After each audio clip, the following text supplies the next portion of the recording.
Today, we're talking about the simple test we run before making any big decision and how to tell which thoughts to trust and which to ignore. Life is beautiful.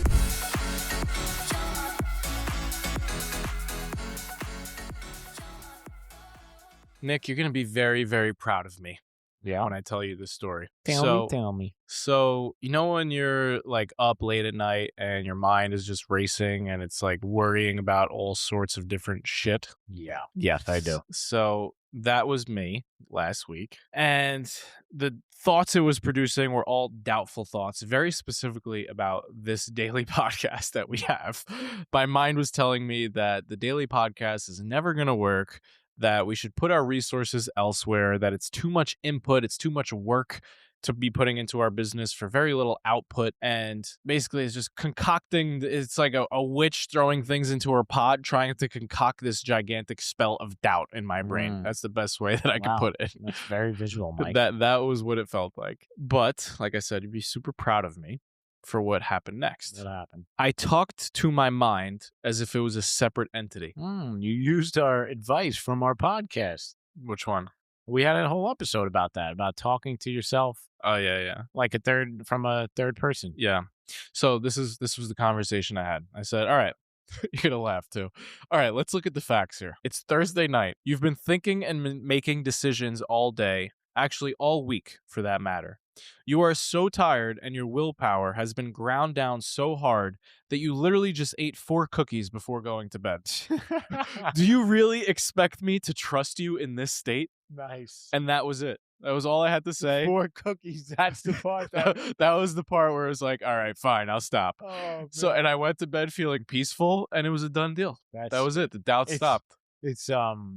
And the next morning, by the way, to give you like the conclusion of the story, the next morning I woke up fully rested, fresh willpower, fresh energy. And I realized, okay, those doubts were all just silly, stupid doubts coming from a very bad state of mind. They were not the truth. Yeah, that's a great story. And I think something that everyone can relate to. And it sounds so cliche, but that famous line of like, sleep on it is so true.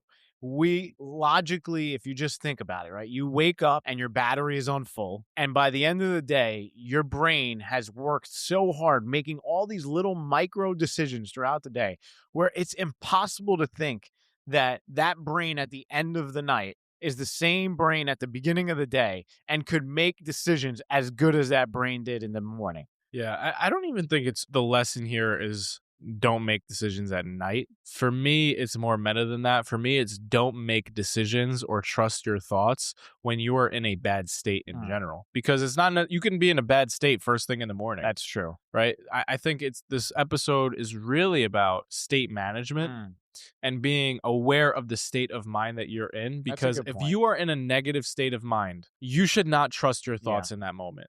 That's a good point. You should not. Whether that's a negative state of mind for whatever reason, like whatever it is, just snap out of the state. And you can't think your way out of a negative state. So don't think that a decision you make out of that negative state will make you feel better.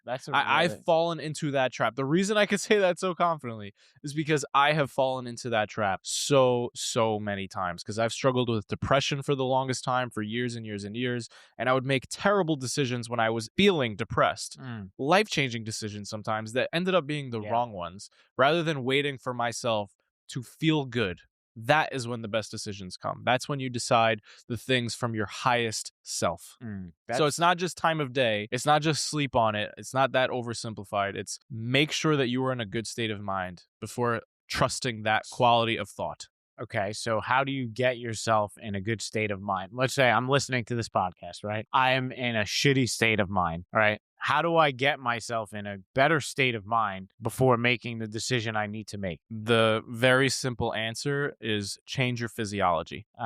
Not your mind, but your physiology. So for you changing your physiology was going to sleep. Exactly. Getting rest and then waking up and having recharged your battery. Yeah. Or when I was depressed, it would be going for like a 4-mile run. Yeah. And then after that 4-mile run with my endorphins, with me kicking myself back into gear, and my mind is like in a much better state, now I can trust the quality of my thoughts a lot more. So the moral Or it's after a deep meditation, right? It's whenever your brain feels calm and relaxed is when you should trust your thoughts. Whenever your brain feels anxious and overwhelmed is not the time to be trusting your thoughts. Decisions made with an anxious mind usually lead to shitty decisions, and decisions made with a calm mind usually lead to decisions you do not regret. Yeah. And I think there is one even higher meta lesson here. What's that? Which is the fact that when I was laying in bed at night, I was operating under this assumption that thoughts are things. So just because your brain produces a thought does not mean that that thought is true. Yeah. I think that's a really important lesson to be learned in life. 100%. Is just because your brain produces a thought does not mean that that thought is true. It's literally like it could be that though simple. how long it's taken us to learn that lesson. 100%. Like, why did we not learn that as like kids in school? I don't know, but that's why we have this podcast. Yeah, for sure. But it is such a game-changing idea to digest. Yep. So let's wrap this up with a call to action. The call to action for today is to keep a pulse on your state of mind and to not make any big decisions or trust any thoughts that your mind is producing if you are in a shitty state of mind. Before you make that decision, ask yourself, am I in a good state to make this decision, or am I in a good state to trust this thought, to trust this feeling? If you are not in a good state, go and change your physiology and then go back, because there are some thoughts that will be true, right? Yeah. Even when you're in that bad state, you might have a thought come up that is true, but still get in the good state and then see that it's true. That way you know for certain. That way you know for certain. Yeah. All right, love this. This is a great episode. Thanks Very for tactical. Thanks for hanging out with us. Love you. Peace.